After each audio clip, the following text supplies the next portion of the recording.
जो सेक्टर पे हमें फोकस करना चाहिए वो ये सेक्टर बन सकता है। तो हम लोग इसका चार्ट एनालिसिस करेंगे। तो ये इंडेक्स ऐसा है ना जिसके ऊपर हम लोगों को ध्यान रखना चाहिए। और आज के वीडियो में मैं 2-3 स्टॉक आप लोगों को ये इंडेक्स से बताने वाला हूँ। और वीडियो के एंड में मैं आप लोगों के साथ एक ऐसा स्टॉक शेयर करने वाला हूँ जिसने ऑलमोस्ट 15 साल के बाद ब्रेकआउट दिया है। मैं आप लोगों को सिर्फ ये चीज़ समझाने की कोशिश कर रहा हूँ कि आप सिंपल प्राइस एक्शन को देख के भी आपके स्विंग ट्रेड भी प्लान कर सकते हो, इवन आप शॉर्ट टर्म इक्विटी ट्रेड भी प्लान कर सकते हो।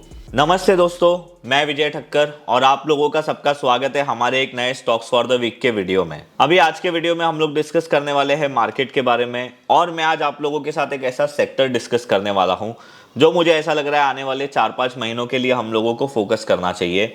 और मैंने ये सेक्टर के पहले आप लोगों को मैंने ऑटो सेक्टर के बारे में बोला था जिसको ऑलमोस्ट 1 साल हो गया है, और हम लोग ने देखा कि ऑटो सेक्टर भी बहुत अच्छा परफॉर्म कर चुका और उसके अंदर बहुत सारे स्टॉक्स ने आउट परफॉर्म किया है। तो अभी ये सेक्टर मुझे ऐसा लग रहा है कि अभी जो सेक्टर पे हमें फोकस करना चाहिए वो ये सेक्टर बन सकता है। तो हम लोग इसका चार्ट एनालिसिस करेंगे और दूसरे फैक्टर्स के बारे में भी बात करेंगे जो मार्केट को डायरेक्टली और इनडायरेक्टली इंपैक्ट करते हैं। तो अभी पहले हम लोग आ जाते हैं हमारे मार्केट के ऊपर। अभी देखो, लास्ट वीक में हमने देखा कि मार्केट में कुछ ज़्यादा खास मूवमेंट नहीं हुआ था। तो आप ऐसे बोल सकते हो कि लास्ट 2 वीक से मार्केट में जो अच्छी रैली आ रही थी उसमें आप लोग बोल सकते हो कि लास्ट वीक में मार्केट फ्लैट टू नेगेटिव ही रहा, और कोई भी हम लोगों को ज़्यादा अपसाइड या डाउनसाइड मूवमेंट देखने नहीं मिली। और लास्ट वीक में फेड ने भी इंटरेस्ट रेट हाइक किया, तो उसका था भी एक छोटा सा इम्पैक्ट आया। हम लोग ऐसे नहीं बोलेंगे कि उसका बहुत बड़ा इम्पैक्ट आया, बिकॉज मुझे ऐसा लग रहा है ना कि फेड ये इंटरेस्ट रेट हाइक करने वाला था वो ज़्यादातर लोगों को पता ही था, और मार्केट में ऑलरेडी वो सारी चीज़ें डिस्काउंटेड थी। और सबसे ज़्यादा इंपॉर्टेंट, आईटी इंडेक्स में बहुत ही प्रॉब्लम हुई, और मैंने आप लोगों को जो टेक महिंद्रा बताया था उसका भी रिजल्ट खराब आया तो वो भी गिरा। तो देखो, अगर आपने टेक महिंद्रा लिया है या जो भी है तो आप हमारा वो वीडियो वापस से कंसिडर कर सकते हो देखने के लिए। उसमें मैंने जो प्रॉपर एनालिसिस पूरा बताया, आप वापस से एक बार देखो। हमारा व्यू अभी भी सेम है। एक क्वार्टरली रिजल्ट खराब आया तो हमारा व्यू चेंज होना कोई ज़रूरी नहीं है। तो अभी हम लोग क्या करते हैं ना, पहले निफ्टी का चार्ट देखते हैं और फिर वापस से हम लोग बैंक निफ्टी का चार्ट देखेंगे। अभी आप लोग यहाँ पे देखो, ये निफ्टी का मंथली टाइम फ्रेम का चार्ट है, और जब मैं ये वीडियो बना रहा हूँ और आप लोग देखोगे तो हमारे पास ये मंथ में से सिर्फ एक मंडे बचेगा 31 क्लोज होने के लिए। तो एज ऑफ नाउ ये मंथ का जो चार्ट है, ये जो मंथ का कैंडल है ना, ये पॉजिटिव है ना ये नेगेटिव है। हाँ, अगर मार्केट नीचे गिरता है तो वापस 18,887 के पास रीटेस्ट कर सकता है। तो मंथली चार्ट ओके है। वीकली चार्ट आप देखोगे, जो मार्केट का प्रीवियस हाई था उसके यहाँ से बहुत ही एकदम स्ट्रॉन्ग ब्रेकआउट आया है, और पिछले 4 हफ्तों से मार्केट ऊपर ही जा रहा था। और लास्ट वीक जैसे मैंने आप लोगों को बताया, almost market flat to negative ही रहा है। तो थोड़ा बहुत पुल बैक मार्केट में आ सकता है। अभी मैं इतना बड़ा लेवल तो नहीं आ सकता है 18,887, अगर वो आ गया तो बहुत बड़ी बात हो जाएगी, बट वो एक अच्छा अपॉर्चुनिटी है बाय करने के लिए। तो वीकली टाइम फ्रेम पे अभी ओके चीज़ है।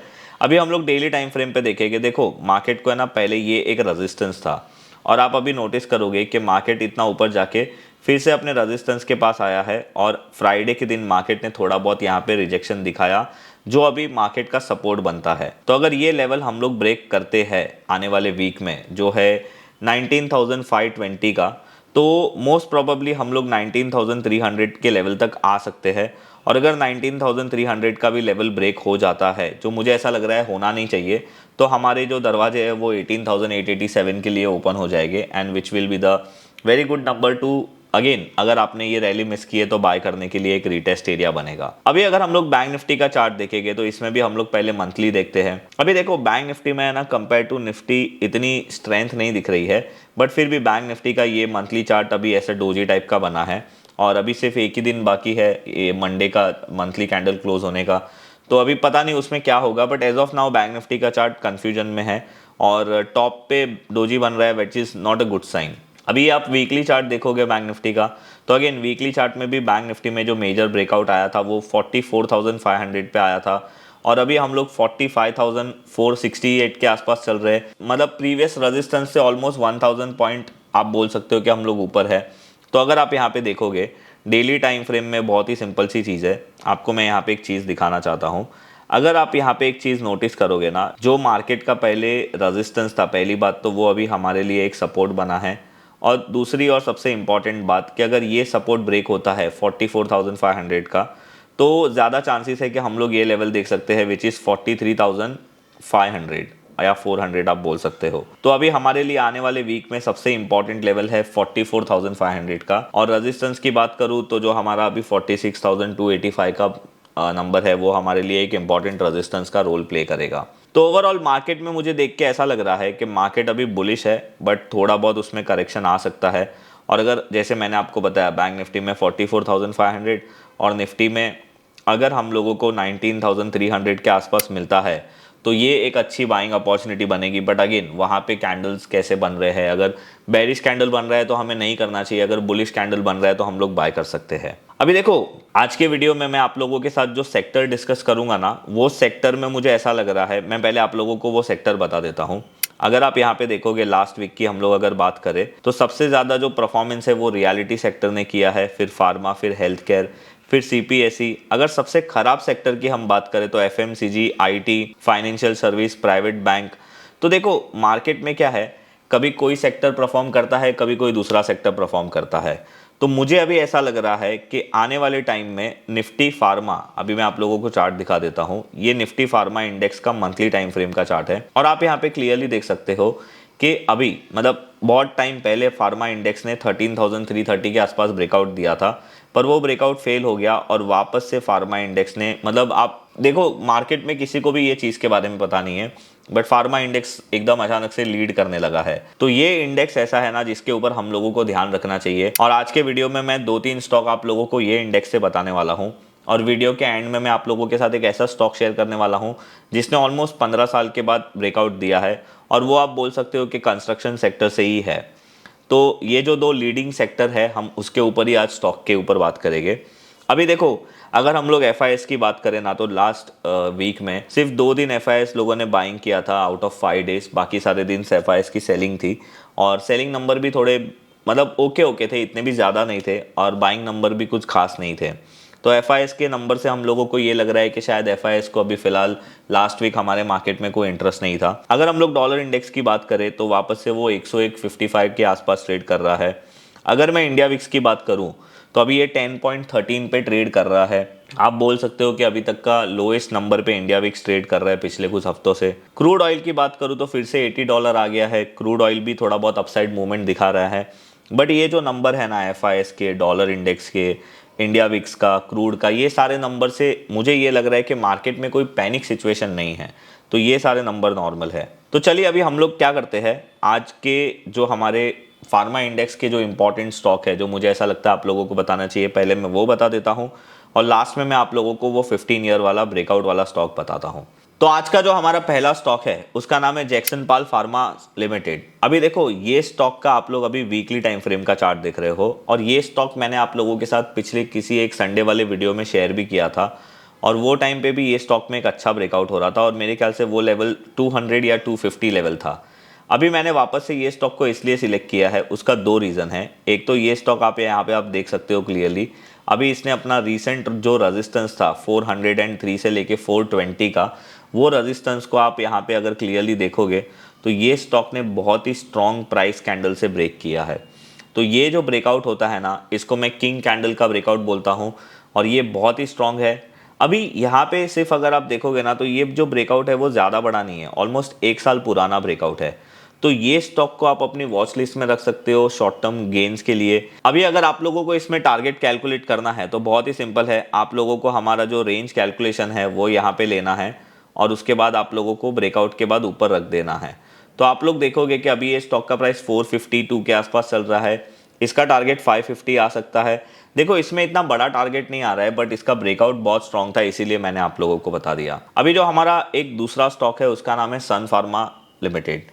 अभी देखो आप लोग सन फार्मा का जो चार्ट देख रहे हो ना, मैं आप लोगों को अभी मंथली टाइम फ्रेम का दिखा रहा हूँ, बिकॉज ये जो जुलाई मंथ है वो ऑलमोस्ट क्लोज हो गया है। और अगर आप यहाँ पे देखोगे सन फार्मा का जो मेजर रेजिस्टेंस था वो 1075 के आसपास था, और आप यहाँ पे क्लियरली देख सकते हो कि ये मंथ में सन फार्मा में एक बहुत ही स्ट्रॉन्ग मंथली ब्रेकआउट आया है। अभी सिर्फ एक दिन बाकी है 31 का, अगर वो लेवल पे भी अगर ये अपने हाई के प्लस क्लोज होता है तो ये मंथली ब्रेकआउट भी कंफर्म हो जाएगा। ये ब्रेकआउट मुझे इसलिए अच्छा लग रहा है क्योंकि इसमें आप यहाँ पे देखोगे कि 2015 के बाद ये अभी ब्रेकआउट हो रहा है, मतलब 6-7 साल के बाद ये ब्रेकआउट हो रहा है। और इसका अगर आप प्राइस देखोगे यहाँ पे तो इसका प्राइस भी बहुत स्ट्रॉन्ग है जब ये ब्रेकआउट हो रहा है। तो इस तरीके से ये सन फार्मा मुझे बहुत ही स्ट्रॉन्ग लग रहा है। अभी अगर आपको इसका टारगेट कैलकुलेट करना है तो बहुत ही सिंपल है, आप लोगों को इसकी रेंज कैलकुलेशन निकालनी है। रेंज कैलकुलेशन निकालने के बाद ब्रेकआउट के बाद अगर आप ऐड कर दोगे जो 1080 का था, तो आप लोग देखोगे कि 1850 से लेके 1920 का आप लोगों को इसमें टारगेट देखने मिल सकता है। और अगर आप लोगों को इसमें स्टॉप लॉस लगाना है तो आप 970 का स्टॉप लॉस लगा सकते हो। तो ये एक स्टॉक है जो फार्मा इंडेक्स में सबसे स्ट्रांग लग रहा है। और एक स्टॉक मैं आप लोगों को आप रेडार में रखने बोलूंगा जिसका नाम है अल्केम लेबोरेटरी। अभी अल्केम ने अभी तक ब्रेकआउट नहीं दिया है, इसकी ब्रेकआउट का जो पॉइंट है वो 4050 का है। तो ये तीनों स्टॉक में आप अपना ध्यान रख सकते हो। मैंने आप लोगों को इंडेक्स भी बता दिया। अभी मैं आप लोगों के साथ एक ऐसा स्टॉक शेयर करने वाला हूं ना जिसने ऑलमोस्ट 15 साल के बाद ब्रेकआउट दिया है और उसका नाम है एनसीसी लिमिटेड। अभी देखो यहाँ पे आप एनसीसी लिमिटेड का मंथली टाइम फ्रेम का चार्ट दिख रहे हो और यहाँ पे आप क्लियरली देख सकते हो कि ये स्टॉक का जो मेजर रेजिस्टेंस था वो 2008 में था और ये भी अप्रैल मंथ में था। उसके बाद ये स्टॉक नीचे गया, इसने एक अटेम्प्ट किया, ब्रेकआउट नहीं हुआ, वापस से नीचे आया और अभी फाइनली वो सेकेंड अटेम्प्ट कर रहा है। तो अभी मेरा ये स्टॉक में ट्रेड बहुत ही सिंपल है। ये स्टॉक का जो रेजिस्टेंस था वो 134 से लेके 136 का था। अभी ये स्टॉक 149 के आसपास ट्रेड कर रहा है। इसने मंथली ब्रेकआउट अभी तक ऑलमोस्ट दे दिया है, अभी सिर्फ एक दिन बाकी है 31 जुलाई का। अगर वो भी ऊपर ही क्लोज होता है तो इसका मंथली ब्रेकआउट कंफर्म हो जाएगा। और अगर आप लोगों को इसमें टारगेट कैलकुलेट करना है ना तो बहुत ही सिंपल है, इसमें आप रेंज कैलकुलेशन निकालने की भी ज़रूरत नहीं है। इसका जो टारगेट है वो all time high which is 237 और 237 से लेके 220 तक का इसका आप लोग टारगेट देख सकते हो। और अगर आप इसकी रेंज कैलकुलेशन भी निकालोगे ना तो वो मेथड को भी अगर आप ब्रेकआउट के बाद ऐड करोगे तो आप लोगों को पता चलेगा उसका भी टारगेट 250 240 ही आ रहा है। तो इसका एक्सपेक्टेड टारगेट 237 से 240 आ सकता है। और इसमें अगर आप लोगों को स्टॉप लॉस लगाना है तो आप 120 या 115 का लगा सकते हो। तो ये जो स्टॉक्स मैंने आप लोगों के साथ डिस्कस किए ना, ये मुझे ऐसा लग रहा है, पहली बात तो मैंने आप लोगों के साथ एक इंडेक्स बताया जो आने वाले महीनों में आप लोगों को ध्यान देना चाहिए, जो फार्मा इंडेक्स है। और उसके अंदर मैंने आप लोगों को जो भी स्टॉक्स बताए उसके मैंने आप लोगों को सारे लॉजिक बता दिए। अभी देखो यहाँ पे मैं आप लोगों को प्राइस एक्शन के बेसिस पे सारी चीज़ें बता रहा हूँ। मैं आप लोगों को कोई भी बाइंग या सेलिंग रिकमेंडेशन नहीं दे रहा हूँ। मैं आप लोगों को सिर्फ ये चीज़ समझाने की कोशिश कर रहा हूँ कि आप सिंपल प्राइस एक्शन को देख के भी आपके स्विंग ट्रेड भी प्लान कर सकते हो, इवन आप शॉर्ट टर्म इक्विटी ट्रेड भी प्लान कर सकते हो। तो बस ये था हमारा आज का ये वीडियो। अगर आज का ये वीडियो आप लोगों को पसंद आया तो आप मेरे वीडियो को लाइक और शेयर ज़रूर करिए। और मैं अभी वेडनेसडे आप लोगों के साथ स्विंग ट्रेड्स डिस्कस करता हूं, तो वो कॉन्सेप्ट आप लोगों को कैसा लगा उसके बारे में भी मुझे कमेंट में ज़रूर बताइए। नॉर्मली मैं वेडनेसडे में आप लोगों के साथ वीडियो शेयर करता था शाम को 5 बजे, तो आप लोगों के फीडबैक के हिसाब से ही मैंने वेडनेसडे को सुबह 8 बजे वीडियो पोस्ट करना शुरू किया है, जिसका फ़ायदा आप लोग पूरे वेडनेसडे के दिन या थर्सडे और फ्राइडे को भी ले सकते हो। क्योंकि वेडनेसडे वाले वीडियो में हम लोग स्विंग ट्रेडिंग के बारे में बताते हैं और संडे वाले वीडियो में मैं आप लोगों को शॉर्ट टर्म इक्विटी ट्रेड्स के बारे में बताता हूं।